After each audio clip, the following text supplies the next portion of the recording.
Today I would like to talk to you on a topic: how do you manage stress? Stress management.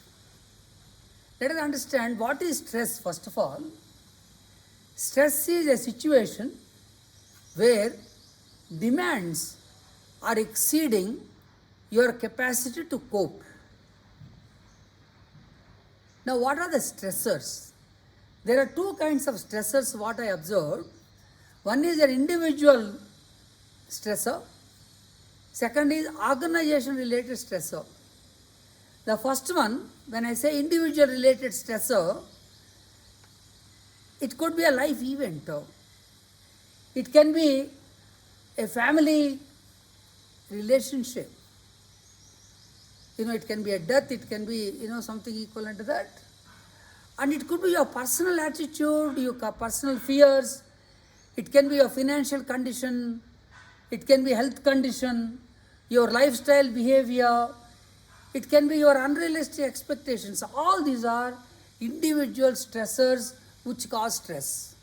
Whereas organization related stressors, it can be overload of work or underload of work. Or it can be uncertainties, conflicts with people, there is no clarity of the job, there can be difficult situations with the boss, it can be insecurity of the job itself, or there could be restructuring of the organization where you are impacted.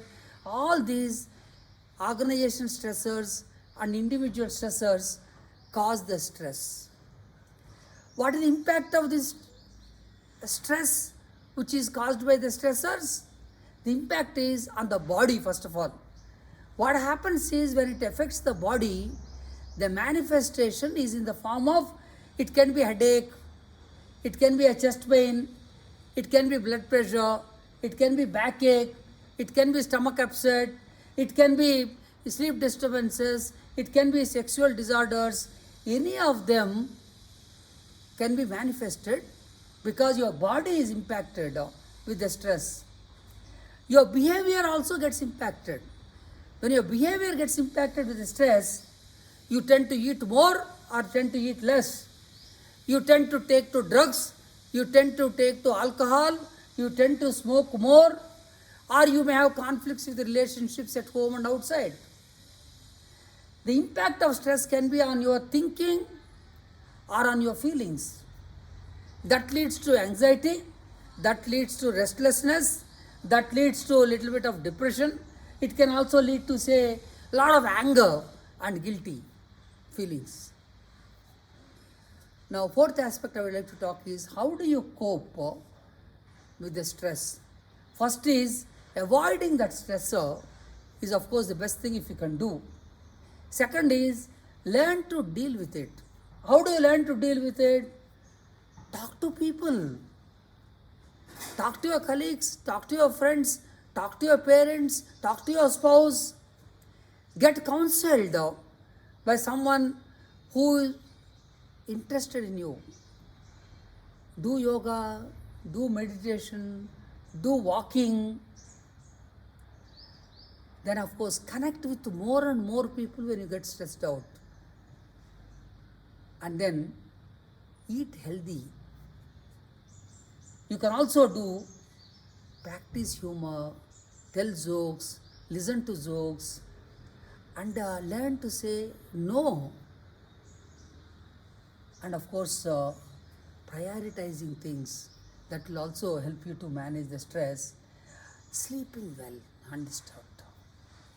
What I used to do in my experience, always, I spend time with my family, my spouse, my children, my relatives. I spend time with my friends to overcome the stress. I also go to movies. I go on holiday. I organize a get together or I go for a get together. I keep reading. I keep teaching. I also see a lot of comedy movies or comedy books I read. To sum up, stress is like a glass of water. Now, if you consider it as a burden, it's a burden. A glass of water, like now this bottle of water, you can say if I hold it, It could be 50 grams or 100 grams. But if I hold it for an hour, it will look as if I am holding 1 kilo. So moral of this is, keep it down, relax, and pick it up again. So any burden, any stress, what you need to do is keep it down, relax, and deal with it later. Thank you, friends.